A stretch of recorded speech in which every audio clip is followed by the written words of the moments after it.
আপনি কি জানেন ভোর ৩টার সময়টাকে অনেকেই আত্মিক যুদ্ধের সময় বা ঈশ্বরের বিশেষ সাক্ষাতের সময় বলেন? এই সময় কেন এত গম্ভীর ও গুরুত্বপূর্ণ? বাইবেল কি বলে?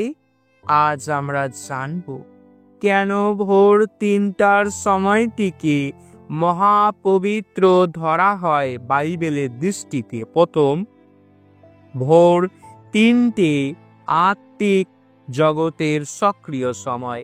এফেসীয় ৬:১২ কারণ আমাদের যুদ্ধ রক্ত মাংসের বিরুদ্ধে নয়, বরং আধ্যাত্মিক দুনিয়ার অন্ধকার শক্তির বিরুদ্ধে। অনেক বিশ্বাসী অনুভব করেন রাত ১২টা থেকে ভোর ৩টা পর্যন্ত শয়তানি শক্তি বেশি সক্রিয় হয়। ভোর ৩টা সেই মুহূর্ত যখন আত্মিক জগতে পরিবর্তন শুরু হয়, অন্ধকার থেকে আলোতে প্রবেশ। দ্বিতীয়, প্রার্থনার জন্য নিঃশব্দ ও গভীর সময়। মার্ক ১:৩৫ সকালের খুব ভোরে যিশু উঠে এক নির্জন স্থানে গিয়ে প্রার্থনা করলেন। ভোর ৩টার সময় চারিদিক নীরব থাকে, মন স্থির থাকে এবং ঈশ্বরের কণ্ঠ সহজে শোনা যায়। যিশুর এই অভ্যাস আমাদের শেখায় ভোরবেলা প্রার্থনায় গেলে আমরা ঈশ্বরের সাথে গভীর সংযোগে যেতে পারি। তৃতীয়, আত্মিক যুদ্ধের শেষ মুহূর্ত। আত্মিকভাবে রাত ৩টার সময় অনেক সময় ওয়াচ আওয়ার হিসাবে ধরা হয়। বাইবেলীয় কালের হিসাব রাতটিকে ৪টি ভাগে ভাগ করা হতো। ৩টার সময় ছিল শেষ রাতের প্রহর। লূক ১২:৩৮ তবে সে যদি দ্বিতীয় বা তৃতীয় প্রহরে আসে এবং তাদের জাগ্রত পায়, তাহলে সেই দাসেরা ধন্য। এই সময় ঈশ্বরের আশীর্বাদ ও পরিত্রাণ কাছাকাছি থাকে। চতুর্থ, স্বপ্ন ও দর্শনের সময়। জয়েল ২:২৮ তোমাদের ছেলে মেয়েরা ভবিষ্যদ্বাণী করবে, বৃদ্ধরা স্বপ্ন দেখবে, তরুণেরা দর্শন দেখবে। অনেকেই বলেন ভোর ৩টার সময় ঈশ্বরের কাছ থেকে দর্শন, স্বপ্ন বা বার্তা পাওয়া যায়। দানিয়েল, যিহেজকেল, পিতর সকলেই এই সময় দর্শন পেয়েছেন।